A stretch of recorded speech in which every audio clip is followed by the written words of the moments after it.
Assalamualaikum warahmatullahi wabarakatuh.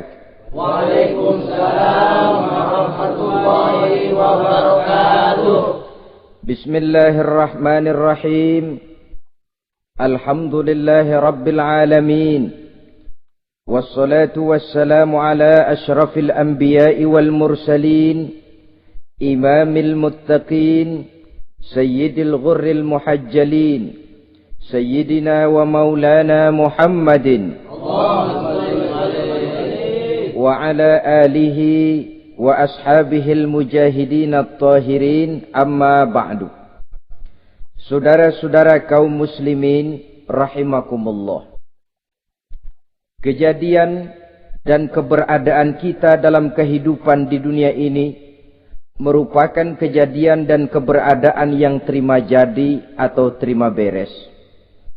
Artinya, tidak seorang pun di antara kita yang dahulunya pernah mesen untuk punya potongan seperti yang sekarang ini, punya warna kulit seperti yang sekarang ini, punya bahasa seperti yang sekarang ini. Seluruhnya kita terima jadi. Oleh karena kita terima jadi, maka Allah tidak menilai manusia dari rupa dan potongannya, tidak juga dari harta bendanya. Bersabda Nabi kita, Innallaha la yanzuru ila suwarikum wa amwalikum, walakin yanzuru ila qulubikum wa a'malikum.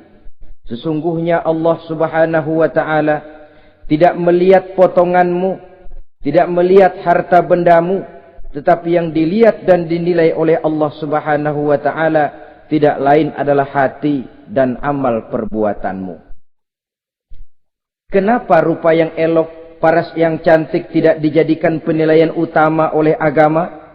Pertama, karena yang namanya cantik adalah relatif. Tergantung siapa yang memandang. Yang menurut saya cantik, menurut saudara belum tentu cantik. Dan yang menurut saudara cantik, menurut saya mungkin jelek, enggak ketulungan. Oleh karenanya, di kalangan para ahli cinta ada perbedaan pendapat.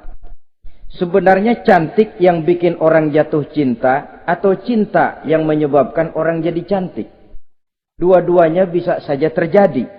Mungkin karena cantik orang lalu jatuh cinta, mungkin sudah kadong cinta biar gempor cantik juga. Tapi yang jelas cantik adalah relatif.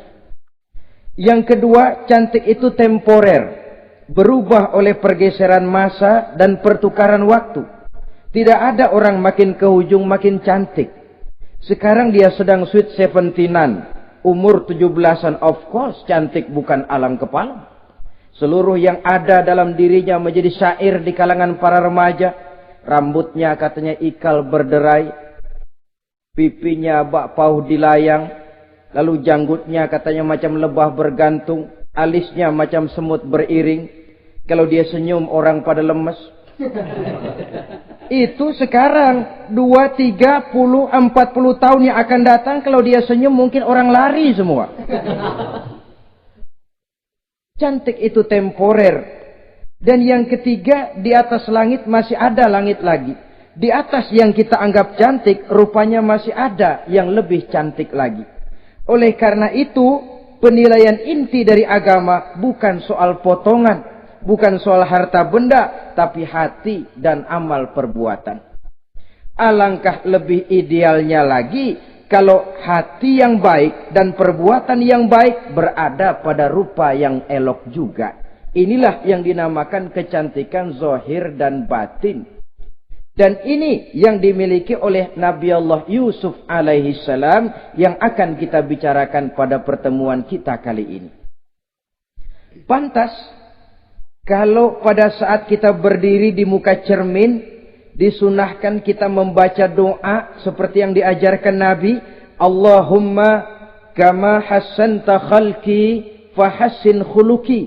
Ya Allah, sebagaimana telah engkau baguskan rupaku, baguskan juga kiranya akhlak dan budi pekertiku. Supaya kecantikan zahir diiringi dengan kecantikan batin. So apa gunanya zahir yang cantik kalau batinnya berbahaya? Itu yang orang bilang Apa guna katanya berkain batik kalau tidak dengan kebaya? Apa guna berparas cantik kalau melulu bawa bahaya? Saudara-saudara yang saya hormati, Nabi Yusuf alaihi salam diberikan oleh Allah ketampanan zahir dan batin. Artinya, zahirnya beliau memang tampan, batinnya pun memang beliau adalah baik. Dan inilah kebaikan yang berlipat ganda. Kadang-kadang ada orang yang tampangnya sederhana saja, tapi batinnya baik. Itu lebih baik ketimbang yang zahir dan penampilannya baik, tapi batinnya rusak. Maka kecantikan yang dianugerahkan Allah dalam kehidupan ini sesungguhnya bukan untuk to show only. Bukan cuma untuk sekedar dipamerkan, jadi kebanggaan. Macam kontes ratu-ratuan yang manfaatnya hampir tidak ada. Kecantikan untuk disyukuri. Kecantikan untuk digunakan kepada hal-hal yang bermanfaat sesuai dengan perintah dari yang memberikan kecantikan itu. Saudara-saudara yang saya hormati, Nabi Yusuf alaihi salam seorang nabi yang oleh Allah diberikan kecantikan zahir dan juga kecantikan batin. Beliau adalah putra dari Nabi Yakub, dari Nabi Ishak, dan dari Nabi Ibrahim alaihi salam. Artinya, ayah beliau bernama Nabi Yakub, kakeknya adalah Nabi Ishak, dan datuknya adalah Nabi Ibrahim alaihi salam. Ia bersaudara sebanyak 11 orang. Dari 11 orang saudaranya ini, hanya satu yang seibu sebapak, yaitu Benyamin. Sedangkan yang lain adalah saudara dari lain ibu. Nah, sejak kecil, Nabi Yusuf ini sudah memperlihatkan tanda-tanda bahwa di kelak kemudian hari dia akan tumbuh menjadi seorang besar. Sebab itu wajar kalau ayahnya memberikan perlakuan yang agak istimewa kepada Nabi Yusuf. Dan ini tentu memancing sifat iri dari saudara-saudaranya yang lain. Apalagi pada satu malam Nabi Yusuf di kala remaja itu pernah mimpi. Mimpi ini beliau ceritakan kepada ayahnya. Kata beliau, "Ya abati, inni ra'aitu ahada asyara kawkaba wasyamsa wal qamara ra'aituhum li sajidin." Jadi satu hari Nabi Yusuf cerita kepada ayahnya, "Ayah, saya mimpi." Mimpi apa Yusuf? "Saya melihat dalam tidur saya ada 11 bintang, lalu matahari dan bulan. Saya lihat seluruhnya sujud kepada saya." Ayahnya mendengar mimpi ini, mengerti takwil. Lalu pesan kepada Nabi Yusuf, "Yusuf, mimpi ini jangan kau ceritakan kepada saudara-saudaramu. Mereka sudah punya pandangan yang tidak baik kepada dirimu. Kalau ini kau ceritakan, mungkin akan membahayakan bagi dirimu." Sebab rupanya, saudara-saudaranya yang lain ini iri hati kepada Nabi Yusuf, yang mempunyai keistimewaan dan mendapat perhatian istimewa juga dari orang tuanya. Saudara, kita tahu ini sesuatu yang wajar dalam kehidupan. Pepatah bilang, "Likulli zi ni'matin mahsudun." Tiap kali kita mendapat suatu nikmat, bakal ada orang yang hasud, iri hati, dengki. Itu watak kehidupan. Kalau kita jatuh miskin, orang tepuk tangan. Kalau kita jadi kaya, orang tanya berdukun kemana. Wajar saja. Likulli zi ni'matin mahsudun. Tiap kali kita mendapat suatu nikmat, tentu ada yang hasud, ada yang iri, ada yang tidak senang. Begitu juga halnya dengan saudara-saudara Nabi Yusuf alaihi salam. Dan watak iri hati ini tidak cuma tinggal iri hati, mereka buktikan lewat tindakan konkret. Suatu hari mereka musyawarah, saudara-saudara yang iri ini. Saudara-saudara, bapak kita enggak adil. Masa Yusuf mendapat perlakuan istimewa? Wa nahnu usbah, sedangkan kita ini golongan yang lebih besar. Dari 12 orang anaknya, masa cuma satu Yusuf yang mendapat perlakuan lebih istimewa? Kita ini yang 11 dianggap angin apa? Nggak adil abah kita ini. Iya, tapi caranya bagaimana? Apa kita omelin bapak? Jangan. Habis Yusuf singkirin. Kalau Yusuf nggak ada kan anaknya tinggal kita. Praktis perhatiannya seluruhnya akan tercurah kepada kita. Nah, saya ingatkan bahwa hasud sering mendorong orang untuk melakukan segala macam cara. Artinya orang itu kalau sudah dibakar sifat dengki, iri hati, dia rela melakukan apa saja. Pertama, agar nikmat yang ada pada diri orang lain hilang. Yang kedua, supaya nikmat itu pindah kepada dirinya. Andai kata tidak pindah kepada dirinya, ya hilang sajalah. Jangan orang lain yang dapat nikmat. Ini watak hasud. Ingin nikmat orang lain pindah kepada dirinya, atau hilang walaupun tidak pindah kepada dirinya, tapi yang bersangkutan tidak lagi mendapat nikmat. Untuk itu segala macam cara akan dilaksanakan. Ini dicontohkan dari usaha yang dilaksanakan oleh saudara-saudara Nabi Yusuf alaihissalam. Oke, setuju. Kita singkirkan Yusuf. Tapi caranya bagaimana? Gampang. Bunuh saja. Kalau bunuh sih rasa-rasanya tidak sampai hati membunuh Yusuf. Lalu bagaimana? Kita kucilkan saja dia.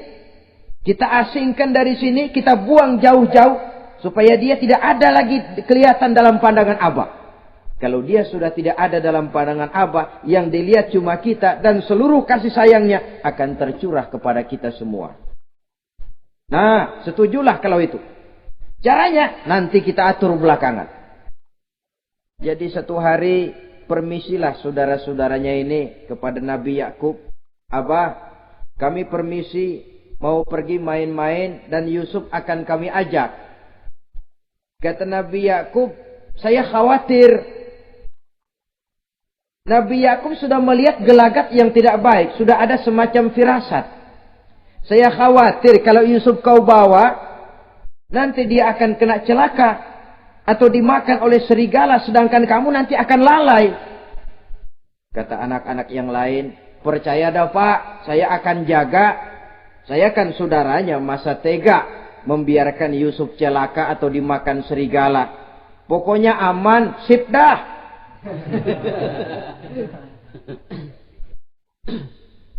Sampai akhirnya Nabi Yakub mengizinkan. Pergilah 12 bersaudara ini pergi bermain-main. Mula-mula berkejar-kejaran, Yusuf ikut main kejar-kejaran.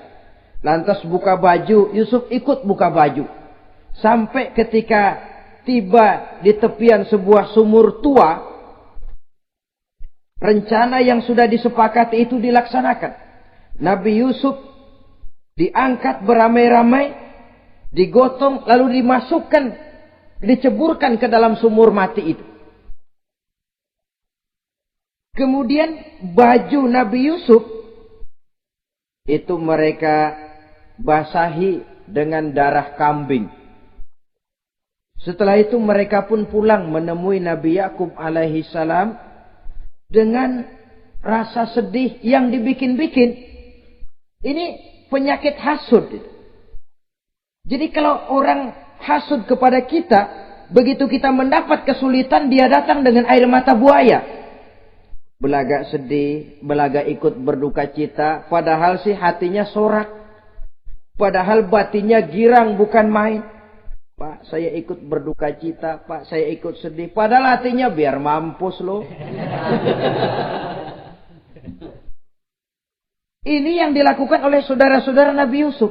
Mereka datang dengan air mata berurai, nangis. Abah, ketika kami sedang main-main, Abah, kami lupa, kami tinggalkan Yusuf sendirian.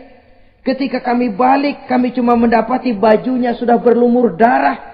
Barangkali saudara kami Yusuf dimakan oleh serigala. Nabi Yakub tercenung. Ternyata firasatnya adalah benar.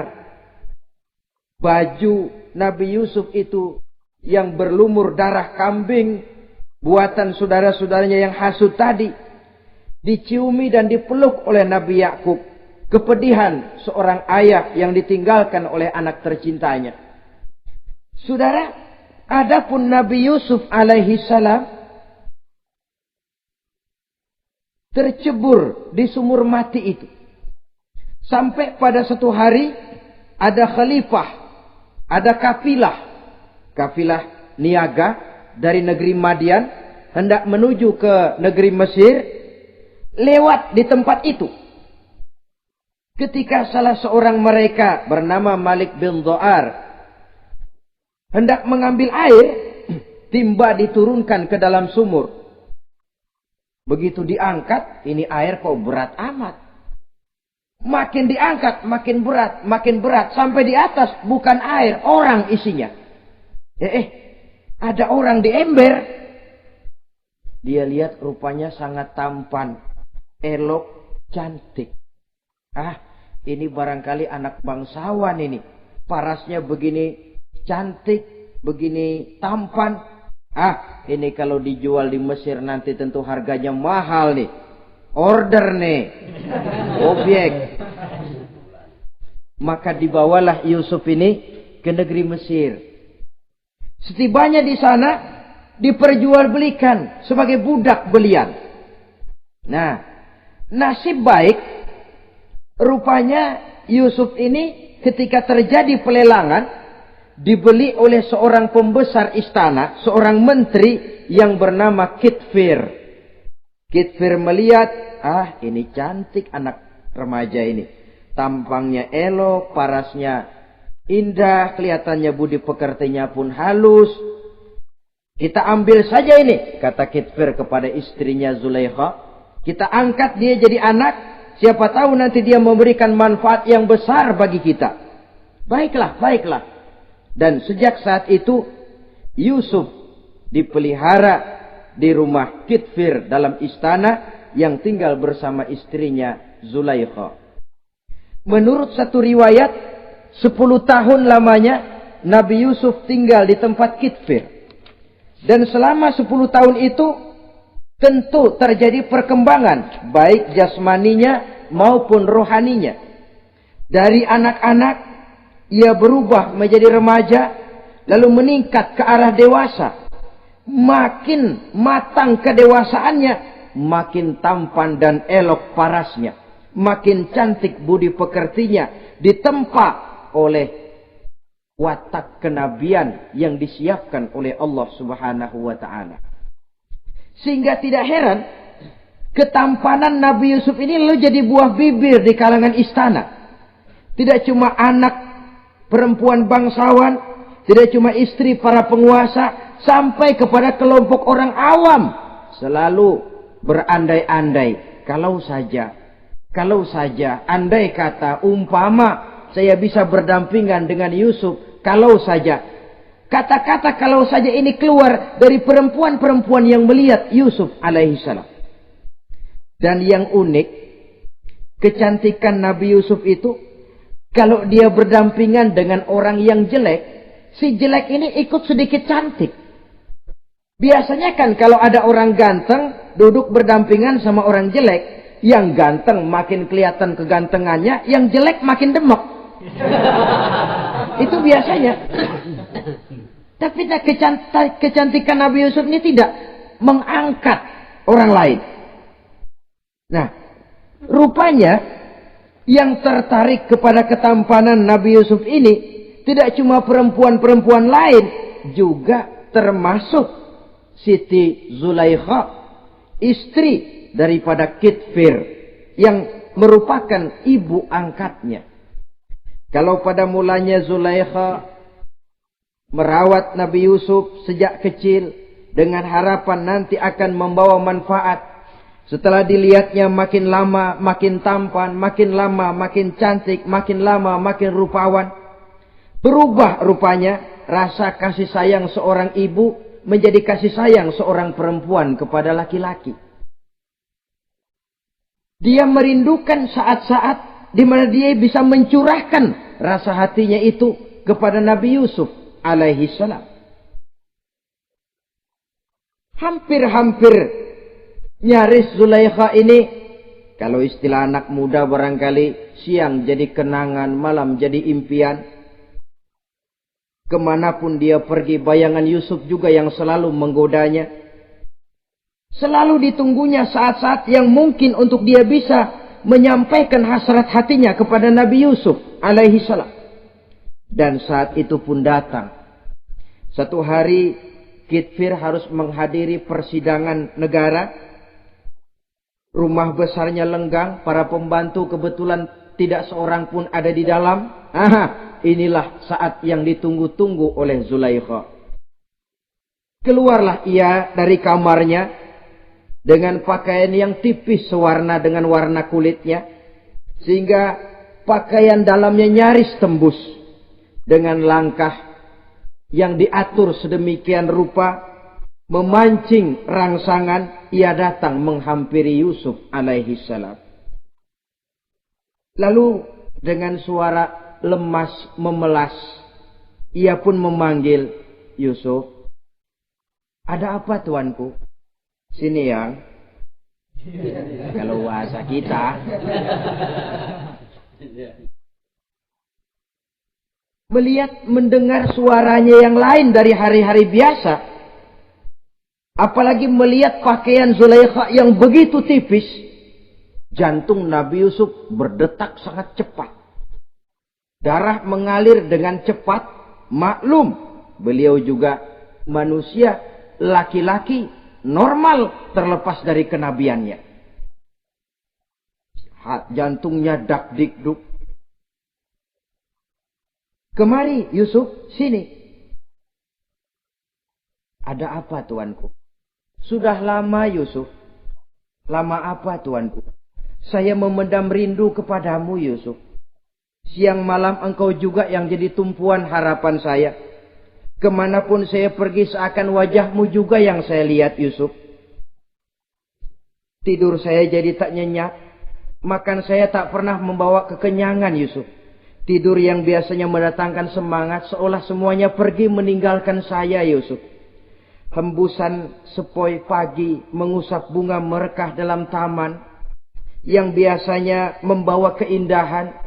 Semuanya telah berganti dengan keindahan wajahmu Yusuf.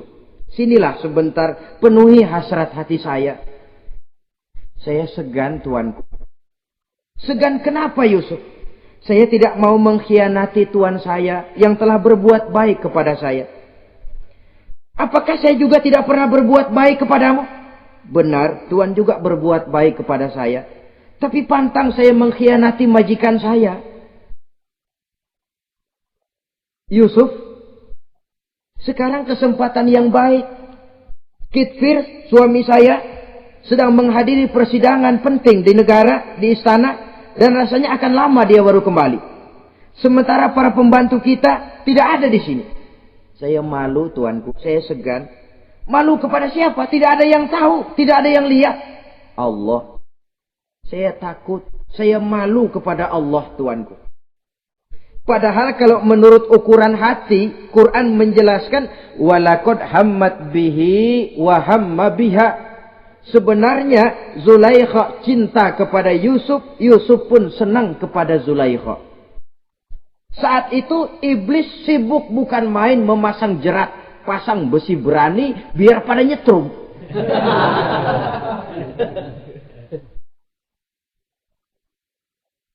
Zulaikha senang Yusuf. Yusuf sebenarnya pun secara manusiawi menyenangi Zulaikha.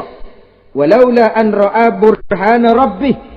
Tapi Yusuf ketika itu melihat larangan Allah, peringatan Allah.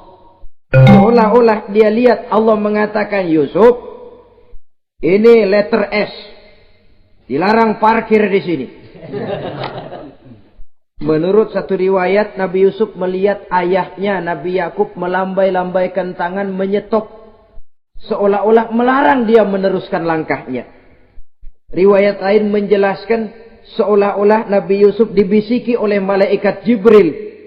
Yusuf, kalau kamu kalah sekarang, kamu sama saja gajah kemasukan semut di kupingnya terus mati. Tapi kalau kamu menang, kamu adalah gajah yang tidak terkalahkan. Ada semut mati oleh, ada gajah mati oleh semut. Alangkah memalukan. Binatang yang begitu besar jatuh hanya oleh binatang yang begitu kecil. Artinya apa? Kau akan jadi orang besar Yusuf.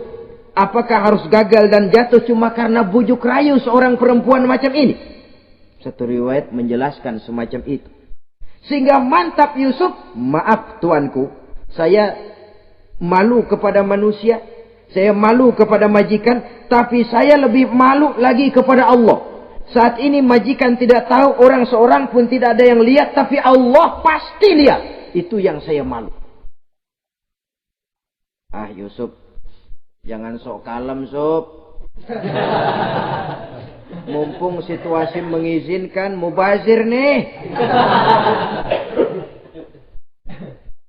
Zulaikha pun berangkat pergi ke tempat pembaringan, ke tempat tidur.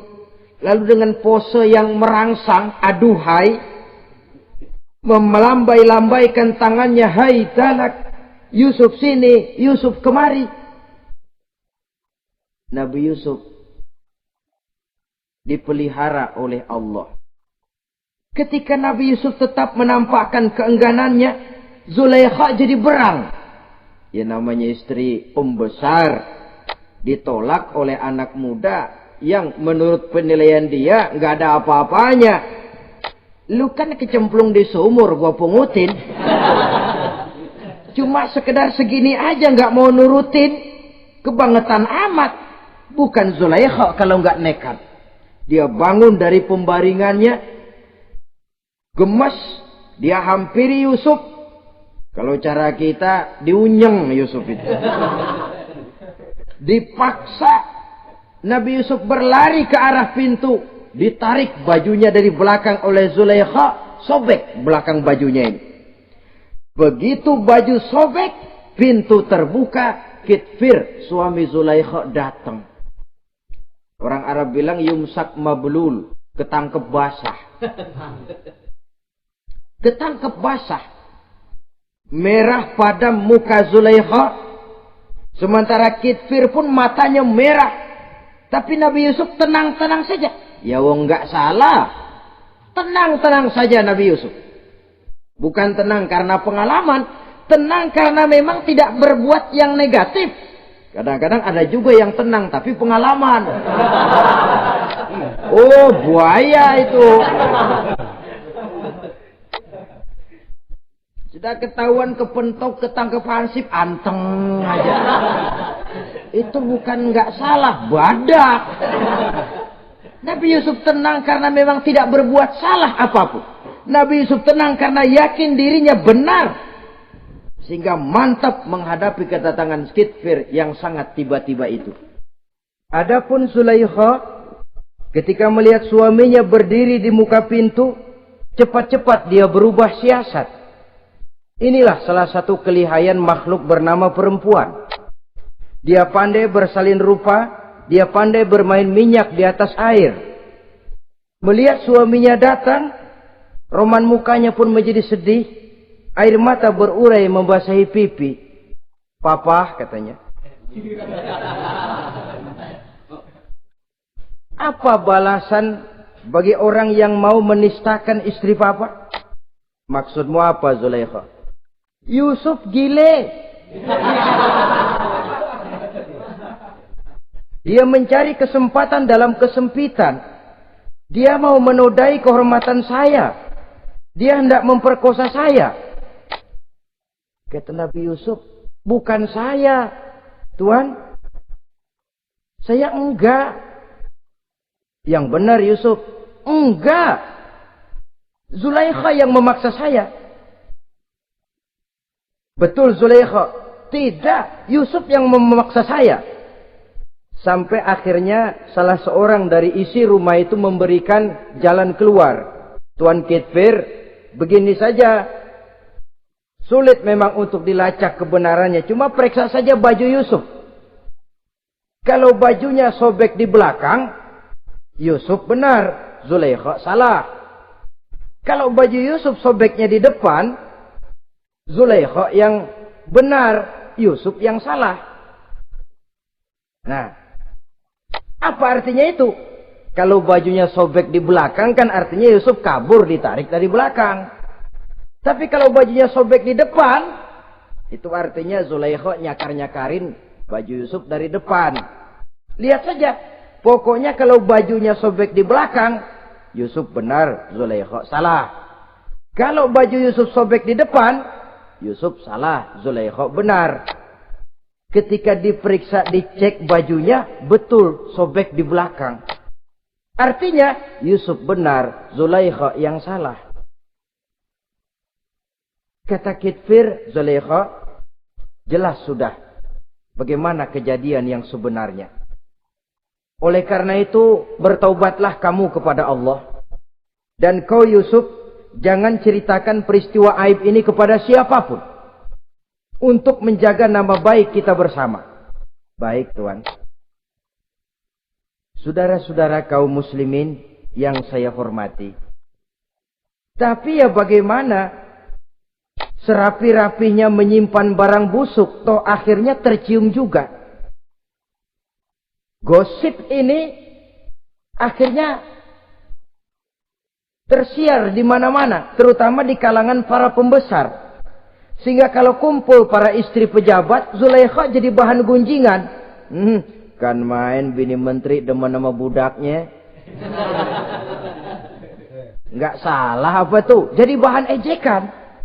Ya sebab tentu ukuran mereka yang belum pernah ngelihat Yusuf, kalau duren ketemu duren dong. Masa duren ketemu ketimun ya bonyok. Artinya nggak seimbang. Masa istri bangsawan tergila-gila sama anak angkatnya, sama budak beliannya, nggak masuk rasio itu. Zulaikha dengar berita macam itu. Sampai dalam hatinya, pantas saja kamu ngenyek saya, kamu meremehkan saya, karena kamu belum pernah lihat potongan Yusuf bagaimana. Akhirnya, dalam hati Siti Zulaikha ini timbul semacam dendam.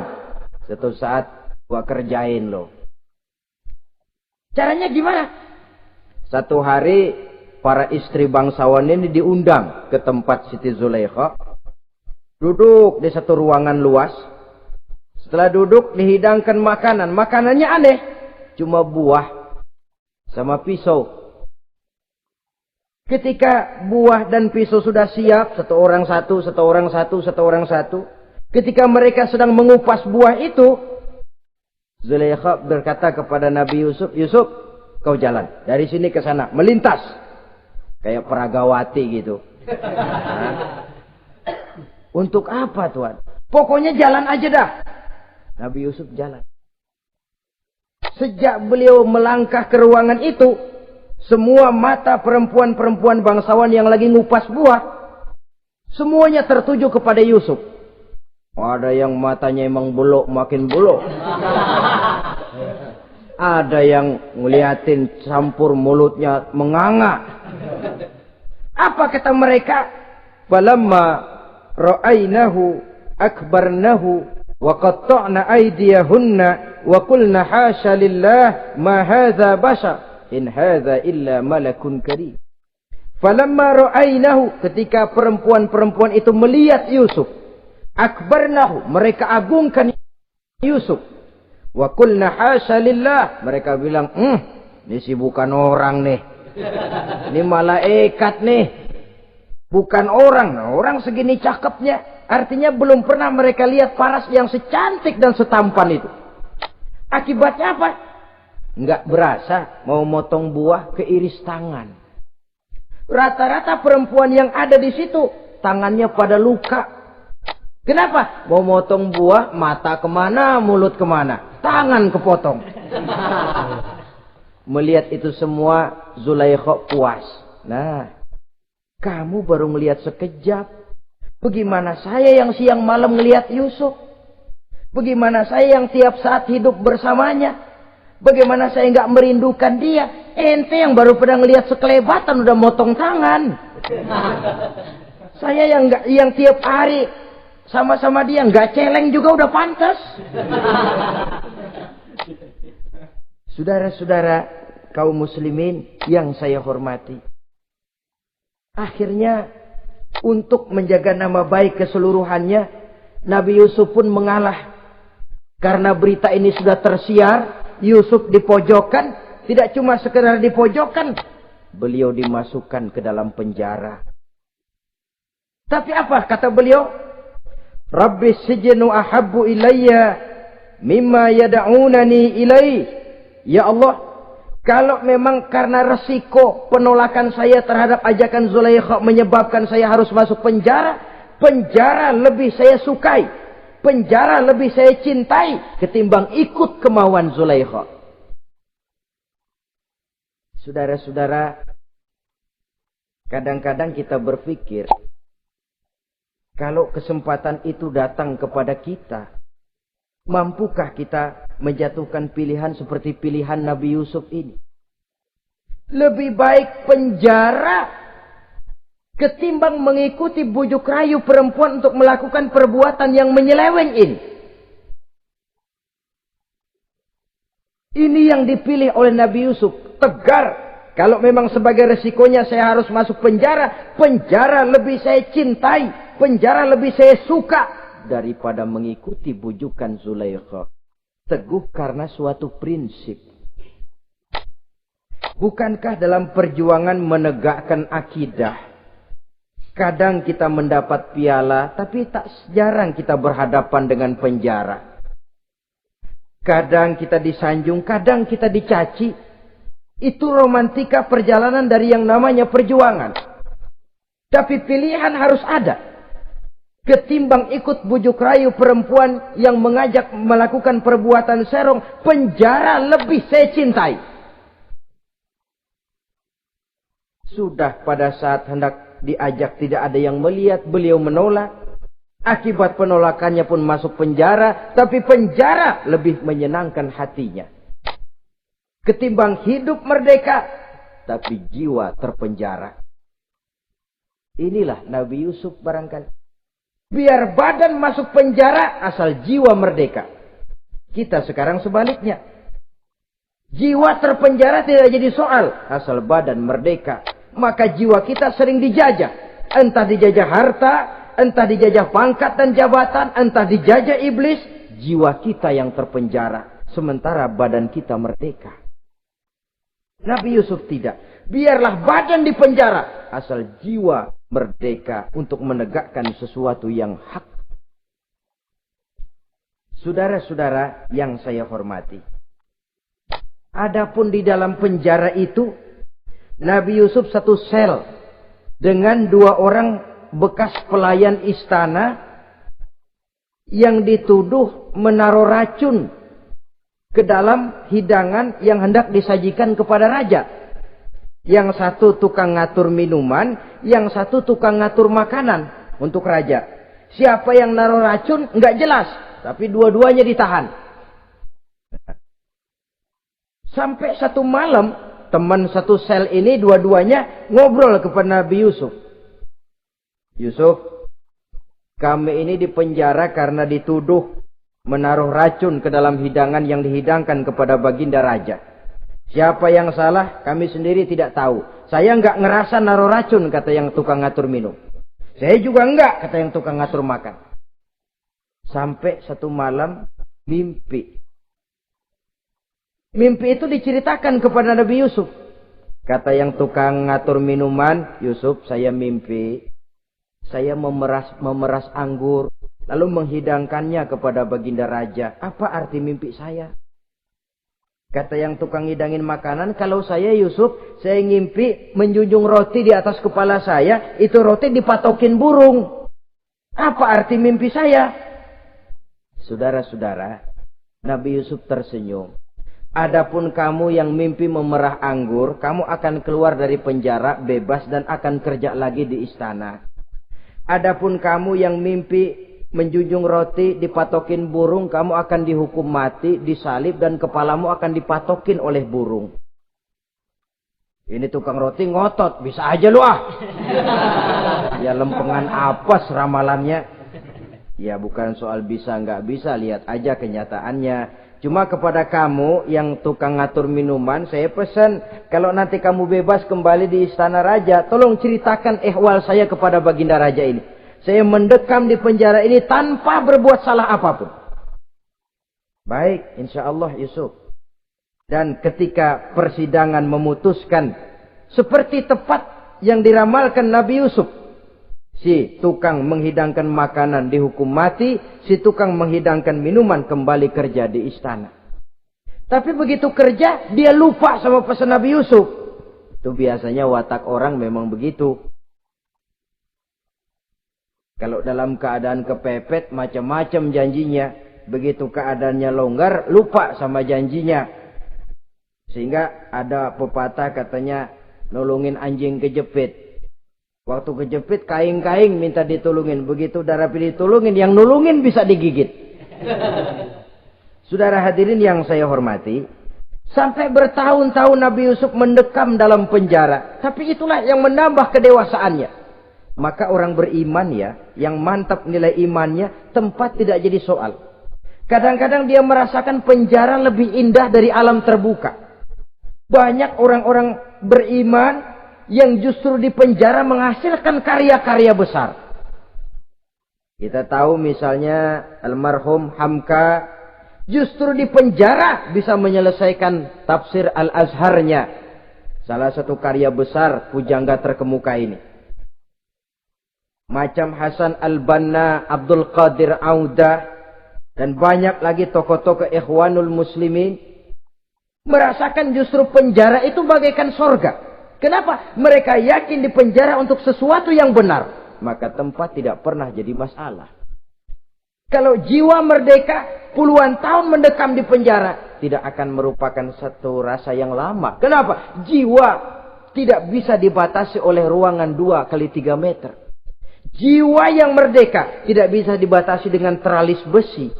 Jiwa yang merdeka tidak bisa dibatasi dengan dinding tembok yang tebal. Jiwa yang merdeka mengembara, melanglang buana, mencari idealisme yang ada dalam dirinya. Itu yang dirasakan oleh Nabi Yusuf alaihissalam. Untungnya, satu malam raja ngimpi. Untungnya ini. Ngimpinya luar biasa. Ada 7 ekor lembu gemuk-gemuk. Makanin 7 ekor lembu yang kurus-kurus. Lalu ada 7 batang gandum yang isinya gemuk-gemuk. Ada 7 batang gandum yang sudah layu-layu. Nah, pagi-pagi ini seluruh dukun-dukun istana dikumpulin. Para ahli nujum apel menghadap baginda raja. Nujum, dukun, ada apa Tuan Raja? Tadi malam saya ngimpi. Ada 7 ekor lembu gemuk-gemuk memakan 7 ekor lembu yang kurus-kurus. Coba takwilkan apa arti mimpi saya itu. Dukun kata, baru tumben nih. Ku dengar mimpi begini. Kata Nujum ditanya Nujum godek. Ah, Tuan Raja itu mah kembang tidur aja kali ah. Tidak seorang pun yang mampu mentakwilkan arti mimpi baginda. Sampai tukang minuman dengar lapor. Tuan Raja, ada apa, Mas? Saya waktu di penjara, ada seorang anak muda namanya Yusuf. Dia mentakwilkan mimpi saya dan pas seperti takwilnya. Ah, panggil Yusuf. Dipanggil Yusuf. Kain pintu penjara, masuk tukang anggur, tukang minuman ini. Yusuf, ente, iya. Kemana aja? Itu dia Yusuf, kelupaan. Iya, kalau kelupaan sehari 2 hari barangkali bisa ditolerir. Kelupaan bisa tahunan. Cuma begitu dengar ada mimpi, pikir tukang minuman. Ah, kali aja ini Yusuf bisa takwilkan, kan jasa saya nemuin Raja sama Yusuf kan. Komisi lumayan. Begini Yusuf, baginda raja mimpi begini-begini. Barangkali kau bisa takwilkan, kau dipanggil menghadap Tuan Raja. Berangkatlah Yusuf menghadap Tuan Raja. Sesampainya di sana, mohon maaf Tuan Raja. Menurut takwil saya, arti mimpi Tuan Raja itu akan datang satu masa di mana 7 tahun lamanya negara ini subur, makmur, aman, tentram, gemah, repah, loh jenawi, toto tentrem, kertora harjo. Tapi akan datang setelah itu 7 tahun lamanya di mana musim kemarau membahana, tanah menjadi kering, panen gagal, rakyat diancam kelaparan. Dan kita harus siap-siap untuk itu. Itu takwil mimpi Tuhan. Caranya bagaimana, Yusuf? Mengatasi krisis kelaparan ini. Ya, kita bikinlah gudang-gudang untuk menyimpan makanan. Kalau lagi panen, jangan mumpung. Ingat pada suatu saat kita akan paceklik. Sehingga kata orang-orang tua dulu, kalau lagi sehat, ingat dong, bakalan sakit. Kalau lagi kaya, ingat dong, bakalan miskin. Kesemuanya itu milik daripada kehidupan. Tidak ada orang yang ketawa terus dalam hidup. Tidak ada orang yang nangis terus. Semuanya silih berganti, datang pergi, patah tumbuh, hilang berganti. Dunia hari ini bikin kita ketawa, besok dia buat kita menangis. Hari ini dibuatnya kita senyum, besok dibuatnya kita berurai air mata. Hari ini dijadikannya kita kaya, besok dijadikannya kita kere. Pantas kalau orang bilang, wamal hayatud dunya, Allah mengatakan wamal hayatud dunya illa lahwun wa la'ib. Hidup dunia ini cuma sandiwara. Tiap kita sekarang sedang memegang peranan. Ketika memegang peranan, ya jadi orang kaya peranan, jadi kiai peranan, jadi jenderal peranan. Sama saja dengan wayang golek. Gatot Kaca yang bertulang kawat berotot baja, punya ajian beraja musti, gagah perkasa, bisa terbang di angkasa. Hebat perkasa Gatot Kaca. Kapan? Waktu dipegang dalang. Betul apa benar? Gagahnya Gatot Kaca, sakti mandragunanya sang Gatot Kaca. Kapan itu? Waktu dipegang dalang. Begitu peranannya selesai, sama dalang dimasukin ke kotak, diam aja Gatot Kaca. Terbang kek? Enggak, diam aja. Begitulah kehidupan ini. Gagah kita menyandang bintang 4 di pundak. Gagah kita membawa harta yang banyak. Gagah kita membawa jabatan ini dan itu. Waktu oleh sang sutradara dimasukkan ke dalam lubang yang luasnya tidak lebih 1 kali 2 meter. Enggak bekutik. Enggak ada yang lawan. Jenderal yang berbintang 4 dilonjorin, dia yang lihat anteng aja. Habis peranan sudah sampai di situ. So itu wajar. Kata Nabi Yusuf, kalau lagi panen, ingat pada suatu saat kita akan paceklik. Jangan giliran panen, panen besar. Di daerah-daerah kita lihat, sudah panen pesta pora. Bukan bersyukur kepada Allah. Tapi kegembiraan itu diwujudkan dalam bentuk lain. Tontonan yang membuat lupa diri, bermabuk-mabukan. Sehingga kadang-kadang kalau di daerah itu katanya kalau musim panen, musim kawin. Musim paceklik, musim cerai. Saudara-saudara kaum muslimin yang saya hormati. Karena itu, dalam satu hadis Nabi ingatkan, ta'arraf ilallah firraha ya'rifka fisyiddah. Ingatlah kepada Allah di waktu kamu senang, supaya Allah ingat kepadamu waktu kamu susah. Kalau waktu senang kita lupa kepada Allah, ya wajar. Kalau waktu susah, Allah juga lupain kita. Dalam terjemahannya dengan kehidupan beragama, وَمَنْ أَعْرَضَ عَنْ ذِكْرِي فَإِنَّ لَهُ مَعِيشَةً ضَنْكَ وَنَحْشُرُهُ يَوْمَ الْقِيَامَةِ أَعْمَى. Siapa yang berpaling daripada peringatanku, kata Allah, aku akan berikan dia penghidupan dan kehidupan yang sempit. Sempit itu apa lalu tidak punya duit? Punya duit. Apa tidak punya harta? Banyak harta.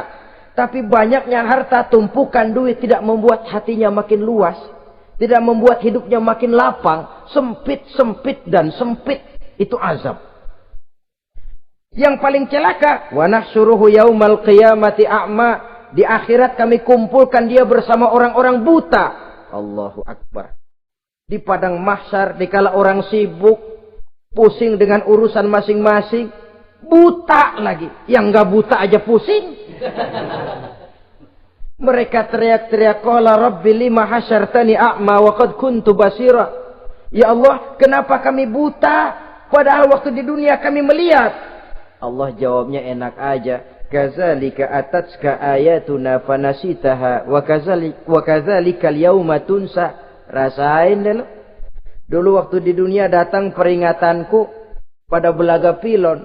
kamu lupakan, sekarang juga pantas kamu dilupakan. Waktu susah kamu lupa, waktu senang kamu lupa Allah. Waktu susah juga pantas kamu dilupakan Allah. Waktu di dunia kau berpaling dari peringatan Allah. Kalau sekarang Allah berpaling kepadamu juga adil. Walaupun kalau Allah mau tidak berpaling juga adil. Sebab Allah itu mutlak. Tidak ada yang membatasi apa yang dimaui oleh Allah. Saudara-saudara kaum muslimin, itu pesan Nabi Yusuf. Bikin gudang yang besar. Simpan bahan makanan untuk persediaan musim kemarau. Kalau begitu sekalian aja deh Yusuf. Sekalian bagaimana Tuan Raja?